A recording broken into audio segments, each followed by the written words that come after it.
Hello and welcome to the Middle East Reports. We are here on location at the Israeli Embassy in London, where I will be conducting a series of interviews with representatives of Israeli NGOs, non-governmental organisations, discussing their very important and significant work they're doing, which is transforming Israeli society.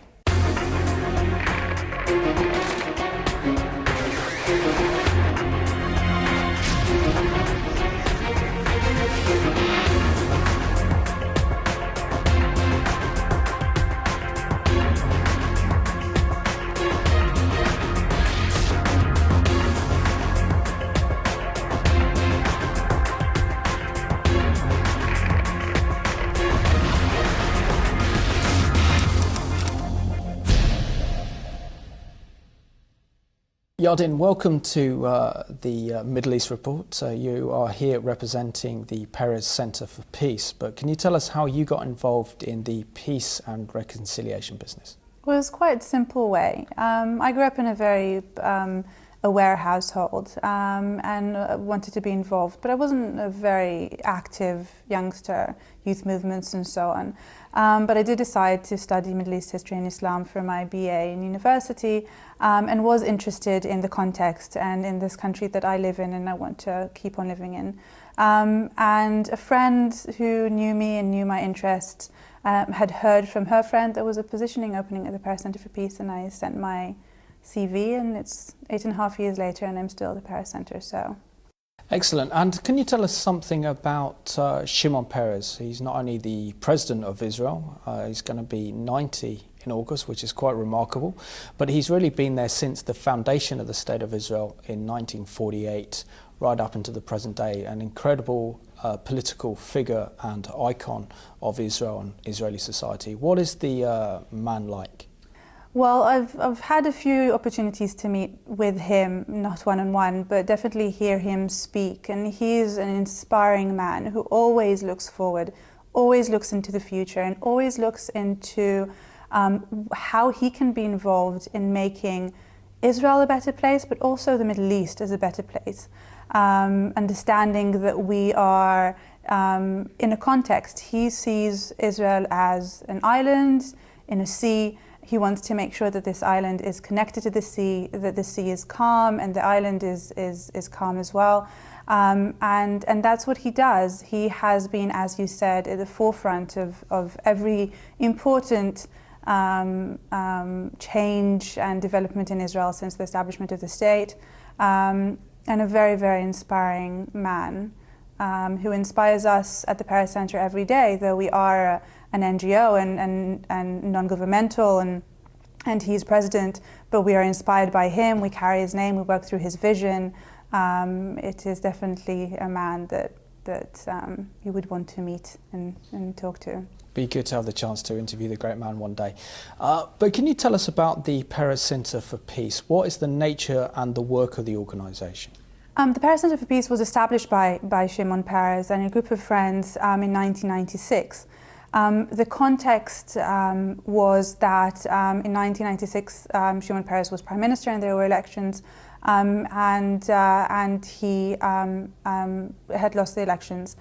He knew he wasn't going to leave public life, but it was very important for him to establish a framework where the important work, as he saw it, of bringing together Israel and its Arab neighbours, or Jews and Arabs within Israel, that he was extremely involved with, Oslo Accords and the peace process with Jordan and so on, would continue happening in parallel to an existing and non-existing political process. And already in '96, he understood the strength that civil societies have in bringing on change if they put their minds to it. In the past few years, we've seen how much strength civil societies have to bring on change.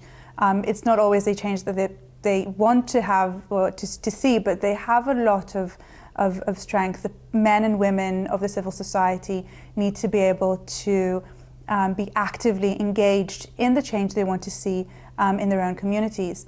And that's the bottom line. He wants people of the Middle East to be actively engaged in bringing peace to the Middle East, with all the complexities that are on the table and on the ground. But he wants the men and women of the Middle East to be actively engaged in making it a better region for us all. And Yardin, can you give us some personal experience or personal accounts of how the Peres Center for Peace has really made a difference in bringing reconciliation between either Israelis and Palestinians, or Israelis and Israeli Arabs? Sure. So the Peres Center for Peace is a grassroots organization. We work in the field with a very large number of Palestinian and Arab and Israeli partners. What we do is quite simple. We find a theme or a tool that we can put on the table and have people from different backgrounds come around as a first stage to cooperate and to get to know each other. We work within the framework of 4 different departments, and our focus is basically creating or being of assistance in creating lasting peace and advancement in the Middle East based on well-being, on tolerance, and technological and economical development. These are the 4 main pillars that we see are as important or as something that can help us reach our goal. So just as small examples of the kind of work that we do that have a lot of impact. Our medicine and healthcare department run for the past 10 years 2 very, very important programs, which are 2 sides of the same coin. First of all, we have a program called Saving Children that brings in Palestinian children up to the age of 15, usually babies and toddlers, into Israel for life-saving treatments, whether from the West Bank, East Jerusalem and Gaza. Even today we have children that have been treating for Gaza. This seems to be only par excellence humanitarian aid, but it's not. It has a very, very strong message. It brings Palestinians who think that they know what they think they know about Israel into an Israeli environment, into Israel. They give the most precious thing that they have, which is their child, for complex surgeries to Israeli doctors and nurses and so on. And they see a different kind of Israel from what they know.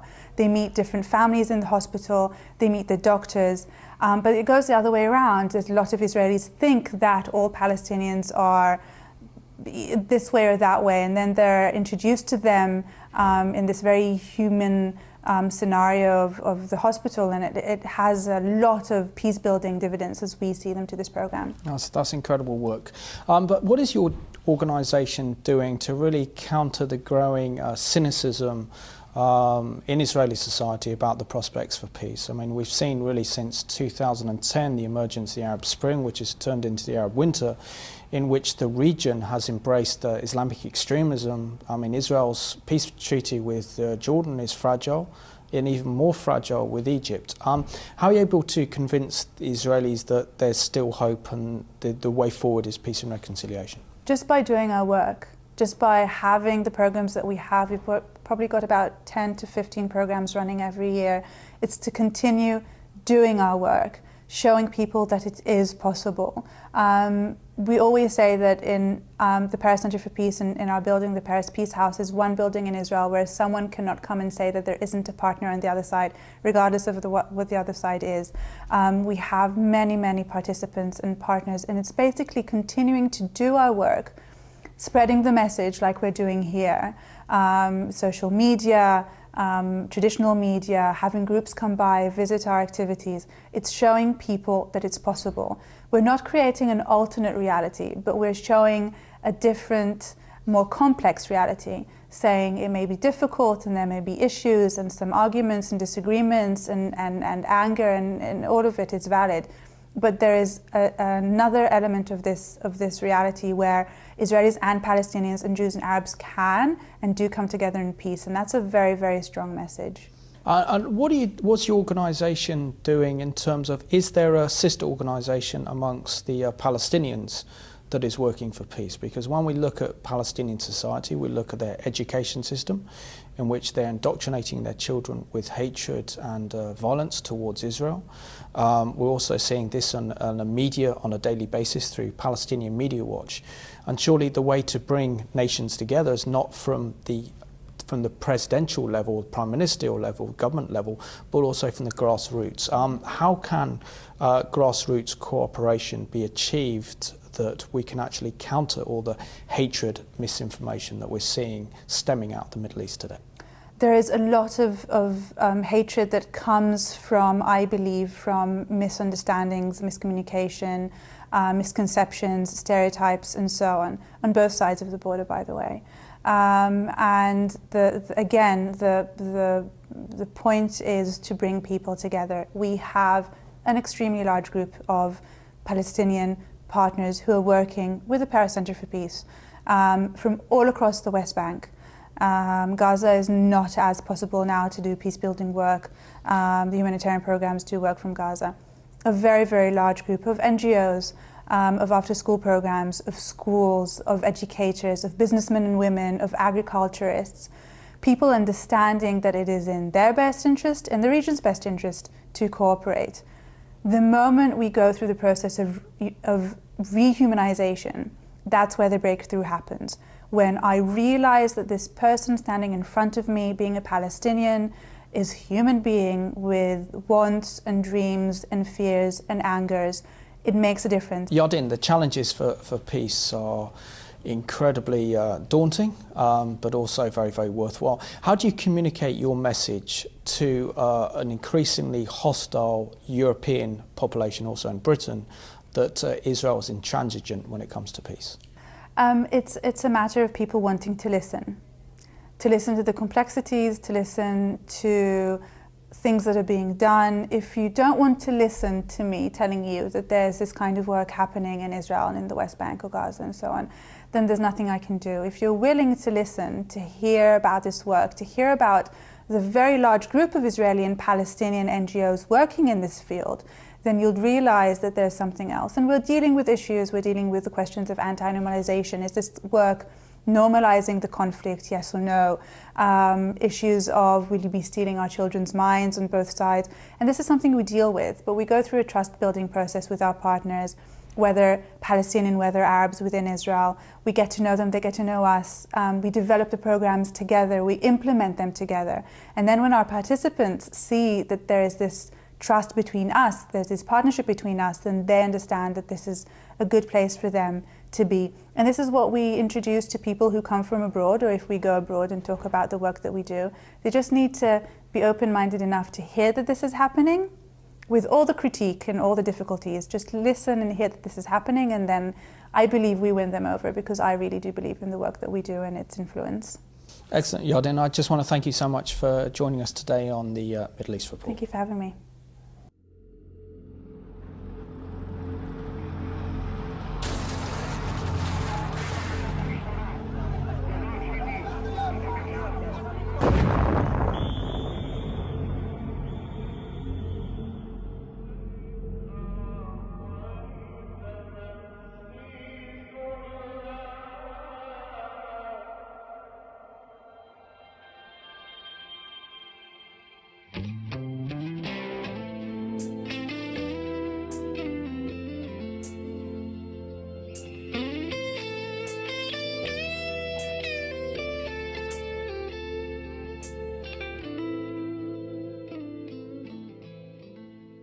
In the far-away fires,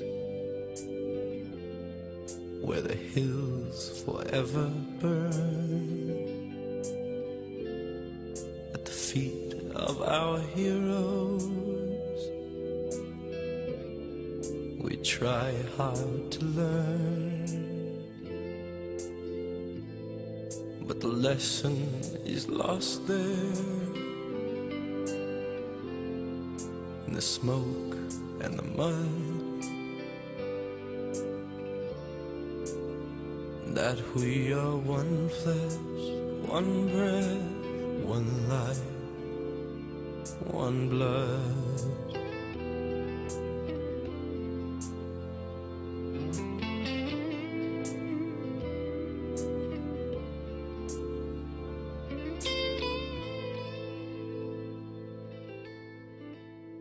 I stood by the river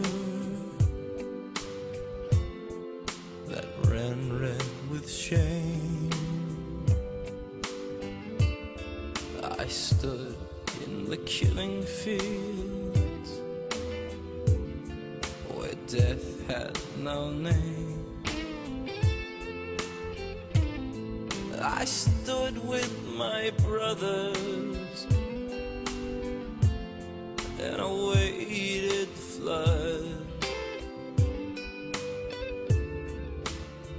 and we were one flesh, one breath, one life, one blood.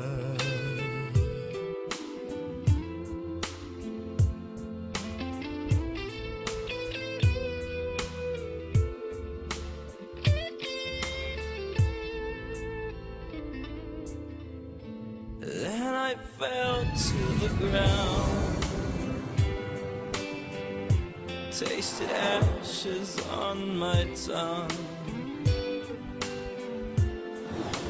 thinking that only the dead are forever young.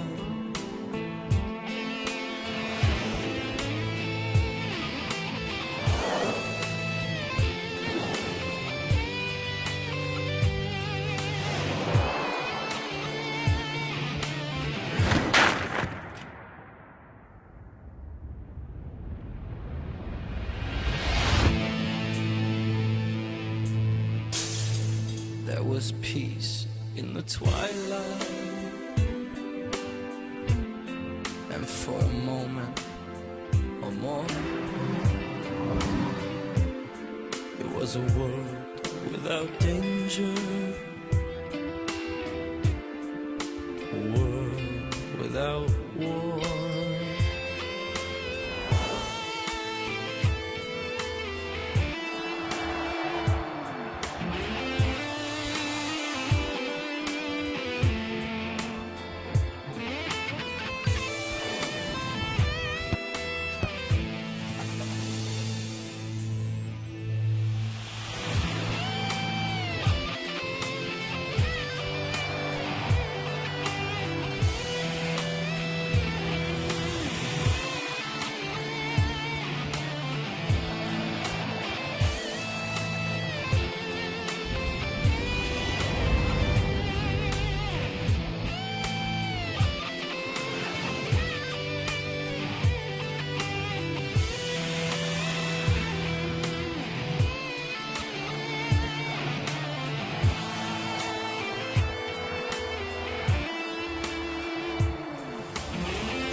No matter if you're black or white, you're Muslim, or Christian, or Buddhist, or Jewish, no matter if you're men and women, here is a world where you compete without hating, where you win without killing.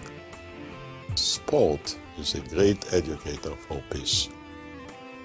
If we shall learn in politics what we have learned in sport, then the politics will look better and the sport will be able to spread wider.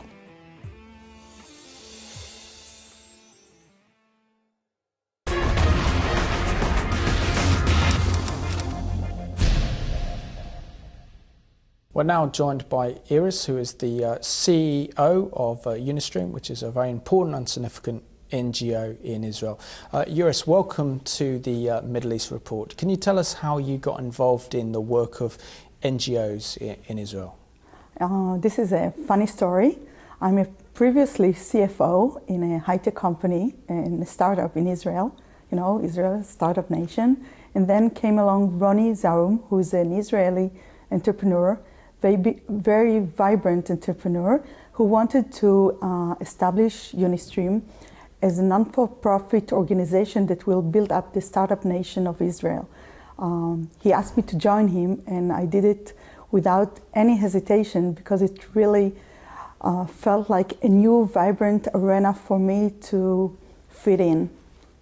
Iris, can you tell us about the very important work that you're doing at Unistream? For the past decade, Unistream is cultivating business leadership amongst youngsters in Israeli resource-scarce communities. We have 13 activity centers throughout Israel, from Eilat in the south to Tzfat in the north, and we are very proud of 34 groups of teenagers who were specifically selected, very talented youngsters who we find lots of potential to become Israel's future business and social leaders. What the main issue of the program is a 3-year program that deals with business leadership, deals with leadership as is, as a person, as well as social activism. In a course of 3 years, these youngsters learn from more than 550 businessmen and women who volunteer the secret of the business world. They get acquainted to the business world, they learn skills, they learn how to do business, they get hands-on experience in running and operating a business, from the brainstorming process until marketing, prototype, business plan, and it's amazing to see how they develop their self-esteem and their belief in their ability to become part of the Israeli startup nation. Which is quite remarkable and incredible. How do you actually identify talent amongst young people? So we're actually looking for characteristics of these kids. They are very young, 14, 15 of age, and we're not really looking for their grades in school, although the school system may be good as it is. We're looking for the spark in their eyes. We're looking for qualities as motivation, curiosity. We're looking for youngsters that when you mention the word business, something in their stomach moves along. And we're allocating these youngsters as part of a very long screening process, and they become our team of Unistreamers in the specific town. Which is quite incredible. Can you give some personal examples of where you've been able to really help some very talented Israeli individuals from a very poor background to really succeed in the business world? We have so many great stories of our alumni who finished the 3-year program, whether it's Ahmed from Akko, which is a multicultural city in Israel, where he started as a youngsters, very hectic youngsters, and through Unistream learned all about the business world. He's currently enrolled in Haifa University in a MBA program, which is fascinating for us because otherwise he wouldn't have been going to an academic studies at all.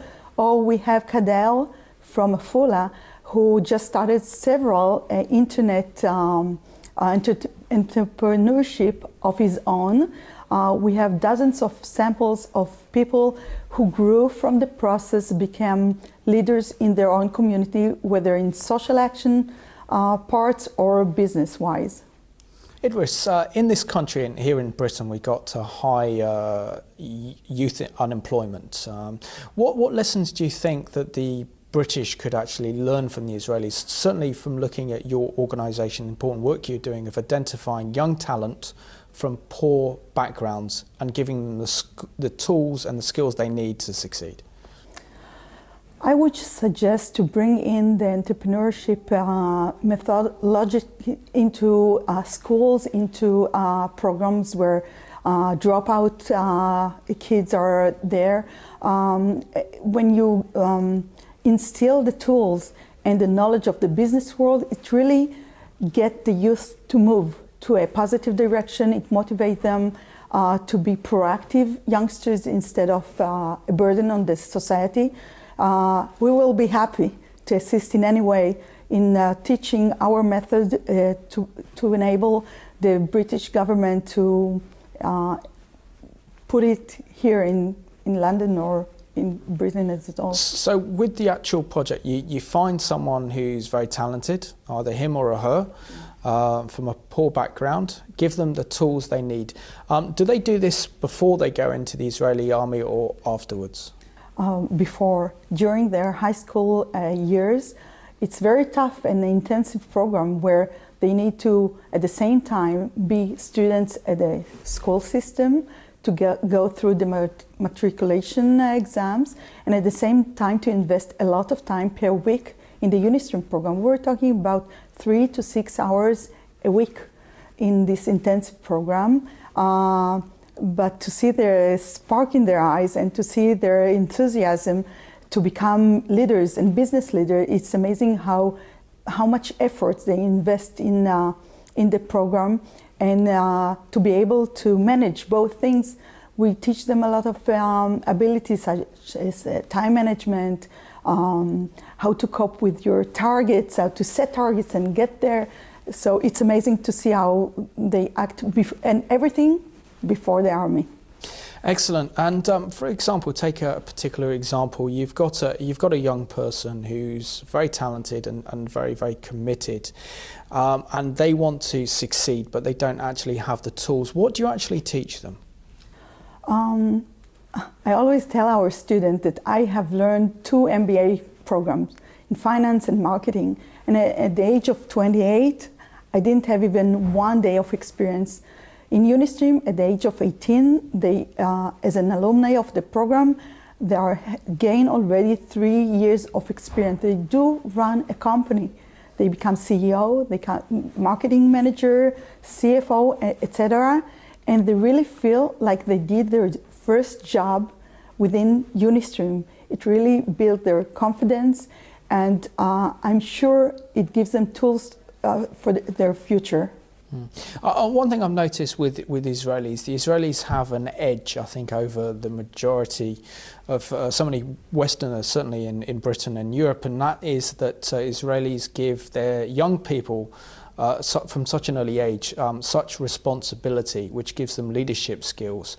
Do you think this is the key ingredient that really does give Israelis an edge when it comes to innovation, when it comes to entrepreneurship, and also leadership? Absolutely. You know, there's a big argument about leadership, whether it's been a born quality or gained quality. Of course, in Unistream, we believe it's a gained one, and we have lots of sessions regarding your own leadership. Firstly, self-leadership, and then only later, leadership for your society. We invest a lot of energy in their leadership skills, and we do believe that it enables them to become leaders later on. Life in Israel is tougher than in London or in the USA. When you give them so much responsibility at age 18, when they go to the army, there's no reason why not to trust their abilities 2 years earlier and give them the responsibility to run a company. That's how we look at it. Excellent. And what was your reaction been to groups that you've given talks to here in Britain? It was amazing to meet so many great organizations that do a very important work here in Great Britain, in London. We had a chance to learn from them, to share our visions and thoughts, and absolutely we're going to keep on the communication between us going on, and to find mutual fields where we can cooperate and work together in the future. I think we've got less than a minute. So what is the best way to actually invest in the youth, as the youth of the future? But sadly, we're seeing in this country, the youth are very much being neglected. Education, education, education, and specifically education in entrepreneurship, because it enables them to be independent, proactive, and responsible for their action and lives. Iris, I thank you very much for being on the Middle East Report and telling us about the great work you're doing through Unistream. My pleasure. Thank you.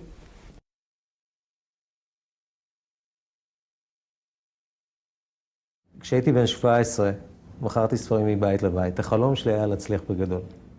והנה זה התממש. מה יותר כיף לממש חלומות של אנשים אחרים שרוצים להצליח בגדול, רק אין להם את היכולת, אין להם את הנגישות, אין להם את הגישה לקהילה העסקית. בגלל זה הקמתי את יוניסטרים.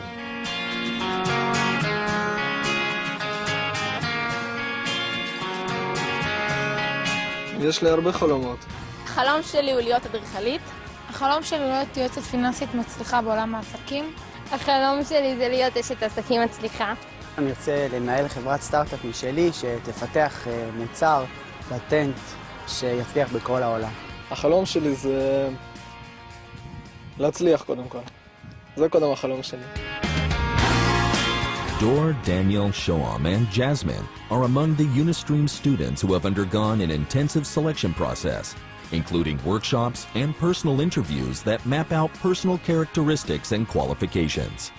They were selected from among hundreds of candidates to partake in the Unistream program as those with the greatest potential for leadership and entrepreneurship roles.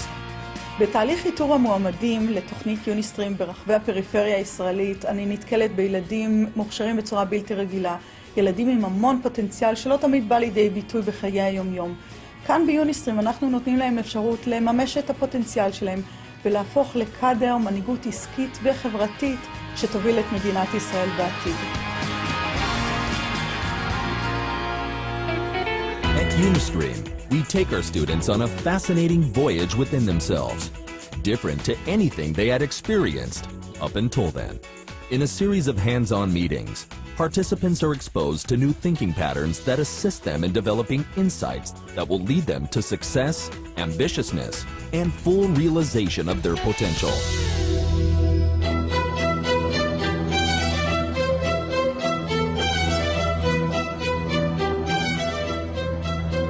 Unistream has developed a unique program that teaches young people about business.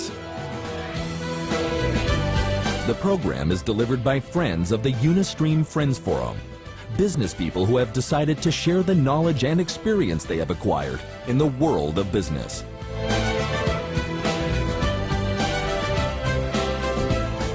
אנשים מהרמה הראשונה באים אליך, מלמדים אותך, ולא רק מספרים ונוסחאות לדוגמה, אלא גם איך לחשוב.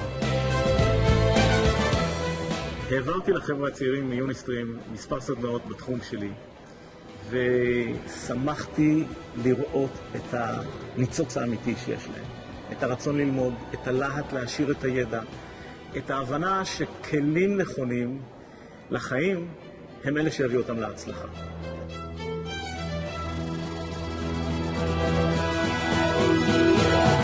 In addition to the workshops at the Unistream centers, students are exposed to the business activities of companies throughout Israel.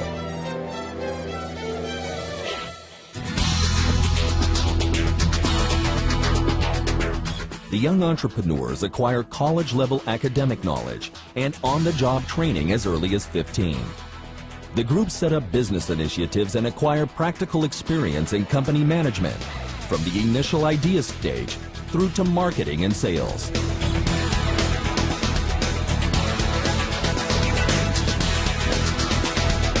קלר שאואר, הדרך שלך לחסוך במים. לחיצה אחת ואחרי 6 דקות תדע מתי לצאת מהמקלחת. קלר שאואר, מתקלחים קצת אחרת ושומעים על הנגב. אז זוכה במקום הראשון, עכו!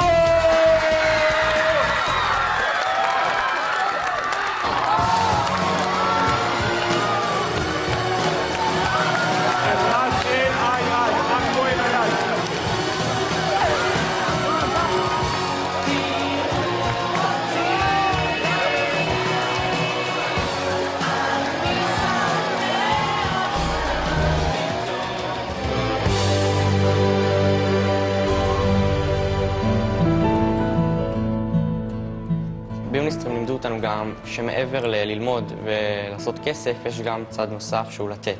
לפני שיודעים איך לקחת, צריך גם לדעת איך לתת. ברגע שאתה יודע איך לתת, העולם יעשה כבר את שלו וידאג שגם אתה תקבל.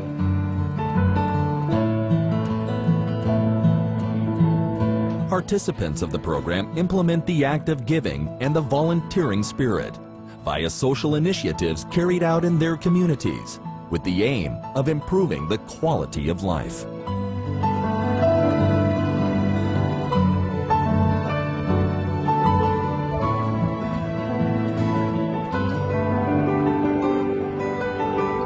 The social activities carried out by Unistream students, in the present and in the future, will create larger circles of success and self-fulfillment that will affect society as a whole. אם לא היה יוניסטרים, אני מאמין שהיום הייתי מלצר. הייתי כמו כל בן אדם סטנדרטי, מסתכל על הקרישים הגדולים מלמטה, וחושב שהם נולדו עם זה. היום אני חושב שאני כן אצליח, כי יוניסטרים לימד אותי שלא נולדים עם כושר מנהיגות, ושכל אחד יכול להצליח, ושלכל אחד יש את הכישרון, ורק צריך לממש אותו. החלום שלי, לראות את הבוגרים שלנו, הופכים לאנשי עסקים מובילים, מצליחים, ומגיעים אלינו חזרה כעמיתים ומשפיעים על הנוער הצעיר ביוניסטרים. אני בהחלט ארצה לראות את יוניסטרים בכל מקום בעולם. אני ארצה לראות אותה בכל יישוב. אני ארצה לראות הרבה מאוד נערים שמצטרפים לתוכנית הזאת ומעוצמים, וביחד נשנה גם את ישראל ואולי גם את העולם.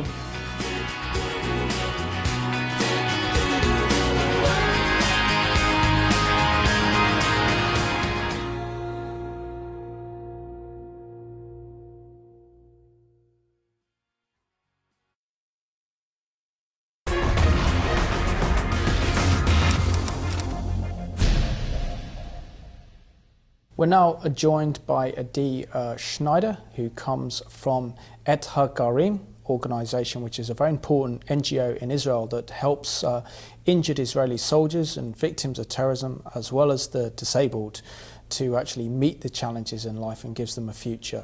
Adi, it's great to have you on the Middle East Report. Can you share with us something about your background, how you got involved in this really important and significant work? Sure. There were two things, main things that led me to this work. I studied here in London, and while studying here I was inspired by what civil society is doing and the different organizations. And it was obvious for me that once I will go back to Israel, I will do something for the civil society. I wasn't sure, I didn't know at that time that Etgarim will be the organization that I will choose to work. But at that time, there was in the media a moving story about Bezan Baba, an Ethiopian, a blind Ethiopian who was born in Ethiopia. He made Aliyah, he came to Israel with his mother, and only in Israel he discovered that he is blind.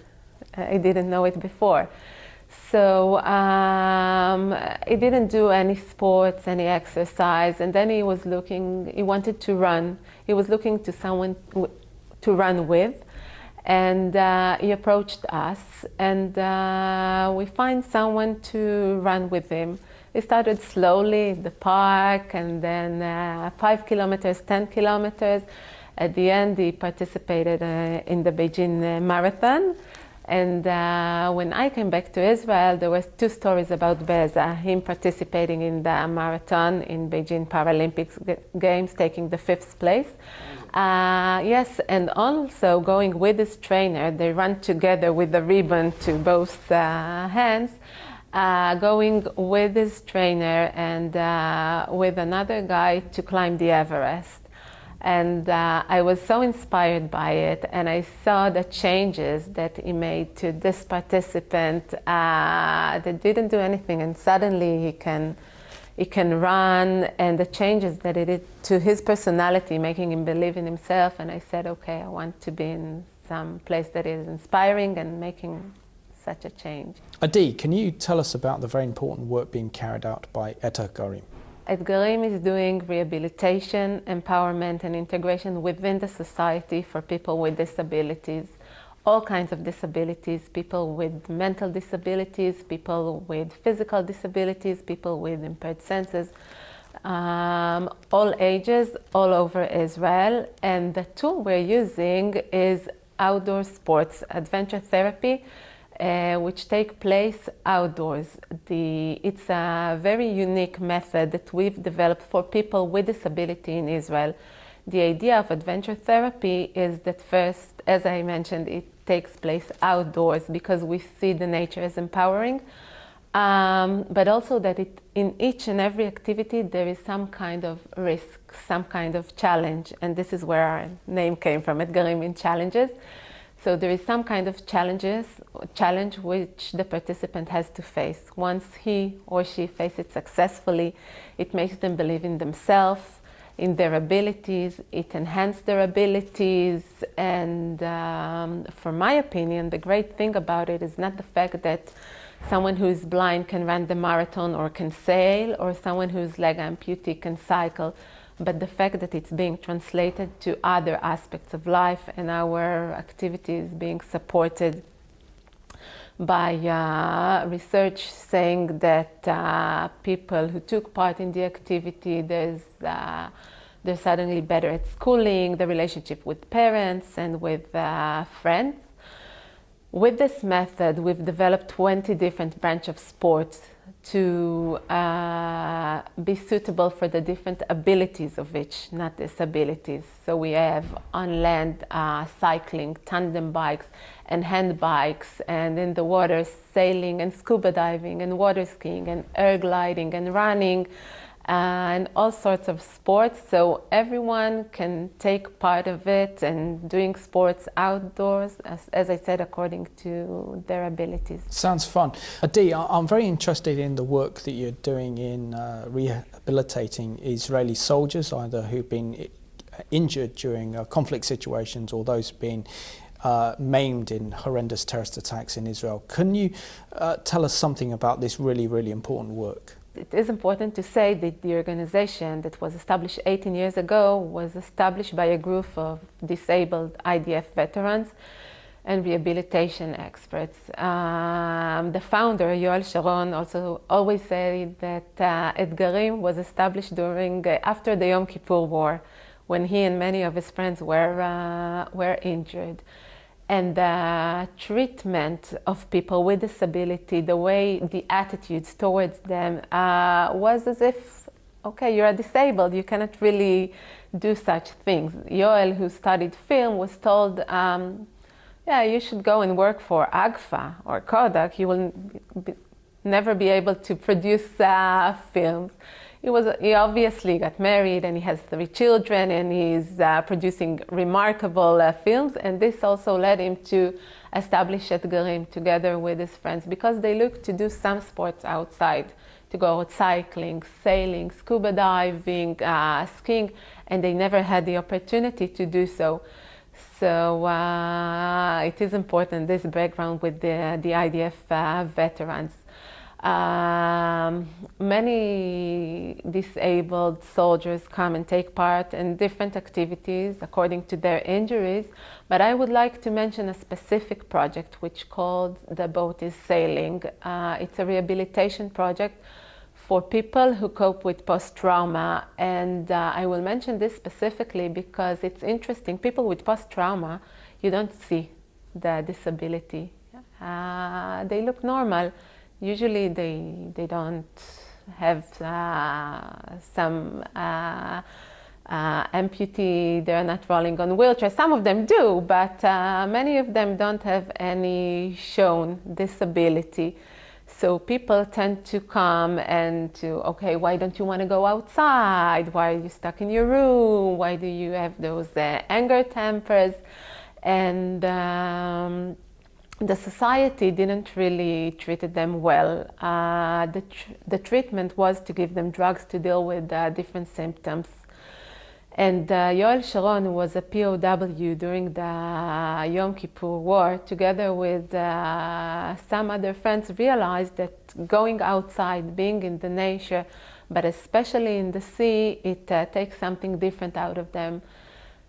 Suddenly they forget the scenes they've been in, they forget the burned body, the smell of the burned bodies, being together with friends that understand you, and you do not have to explain why you don't want to go out to a movie or why you cannot deal properly with the family. You don't have to do it. So we started together with a rehabilitation expert to build a project of empowerment in which they go out sailing, but they're really a community. They each have a role.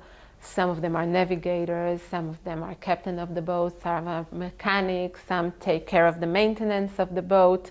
So they have some special important role. I'm speaking about people, some of them were soldiers, were fighters, they had family, and suddenly they're not doing anything.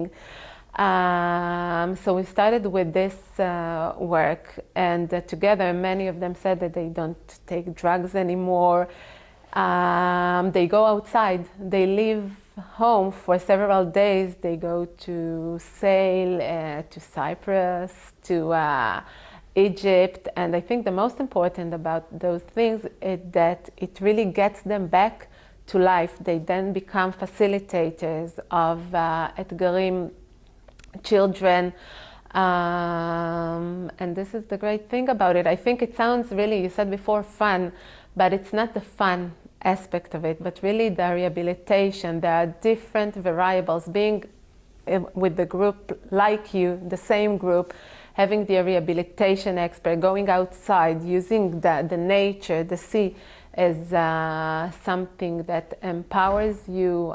Those are the variables. Excellent. And Dee, in Britain over the last few years, we've seen British soldiers come back from serving in Afghanistan, serving in Iraq with their legs blown off, and we're seeing that British society is having to adapt to those soldiers coming back with a new sense of pride. What can we learn from Israel's experience of dealing with war situations and terrorism, and in particular rehabilitating disabled soldiers? And you've got less than a minute.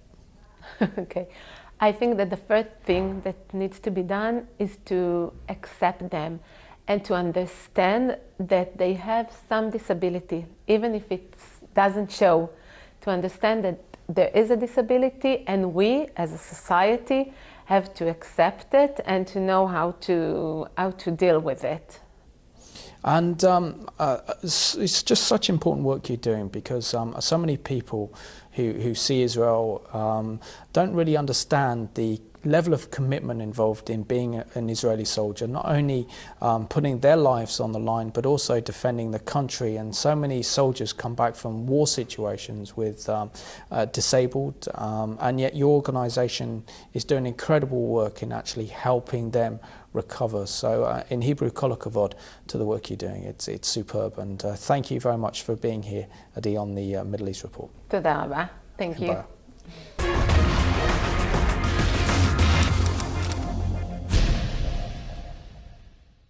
I'm now joined by Michael Brodsky, who is the leading diplomat and is the director of the Public Affairs Department here at the Israeli Embassy. Michael, it's good to have you on the Middle East Report, and thanks for the excellent work you're doing. We had some very interesting interviews with the representatives of various NGOs that are doing incredible work in Israel. How important is it for people to be aware of the great work that these NGOs are doing, and has the endorsement of the Israeli Embassy here in London?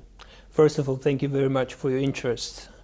I believe it's extremely important to know more about Israel and to know more about the normal life in Israel, because the idea behind this project was to expose different groups in this country to a normal life of the Israelis, to the dilemmas and the problems that the Israelis are facing. And unfortunately, in most of cases, Israel is seen through the prism of the conflict. And this is not the main part of Israel. And this group illustrates, and the stories that this group tell illustrates how important for the Israelis are the normal problems, and how they tackle these problems quite successfully by using the advantages of the Israeli society, namely the advanced technologies, the developed economy, how they turn these advantages for the benefit of normal people in Israel.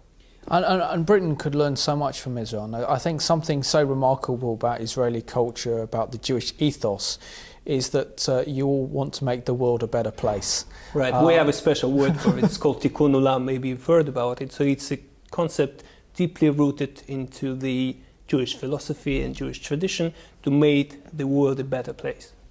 And what can Britain learn from Israel's examples?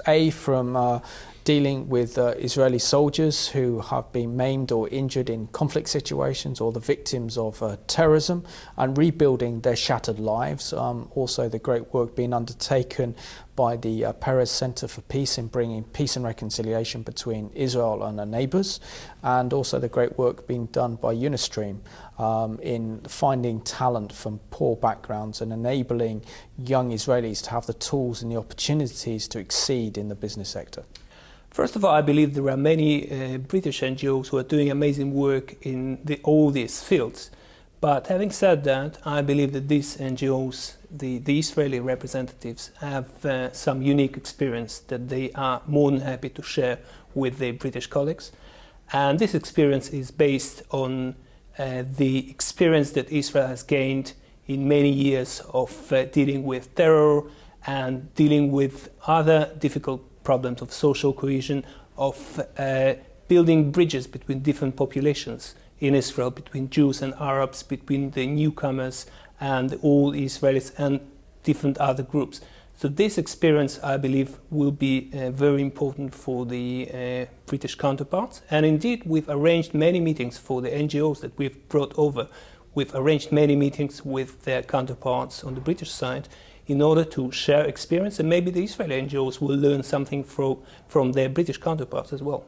And do you think that can actually foster a stronger relationship between Britain and Israel, that so many in Britain could actually learn from Israel's experiences, and vice versa, and creating a stronger relationship between our two great countries? I truly believe so. I believe that it will help to build a stronger bridge between the civil societies in our countries, but also will help the people in this country to understand Israel better, to understand the real dilemmas and real problems that the Israelis are facing, and the solutions that these people and these NGOs come up with in order to tackle these problems. And Michael, how can our viewers who have a real love and passion for Israel and the Jewish people get behind the excellent Israeli organisations represented in this programme today? I believe there are many ways to contribute to their amazing work that they're doing. One of them is obviously to volunteer and to help physically on the ground to deliver the services that they are delivering. And also, if this is not possible, I believe that there is a possibility to meet these NGOs while visiting Israel, and every group that comes to Israel and wants to learn more about the Israeli society, I think it's a must to arrange a meeting with one or more than one of these NGOs and to learn on the ground about the amazing work that they're doing. Michael, I just want to thank you so much for joining us on today's Middle East Report, and thank you for the excellent work that you're doing on behalf of the State of Israel in bringing awareness about Israel that's beyond the conflict, so people can really see the beauty of Israeli society and the incredible work being done to confront so many challenges that Israel faces today. Thank you very much, and thanks for your help. Thank you for joining us today on the Middle East Report.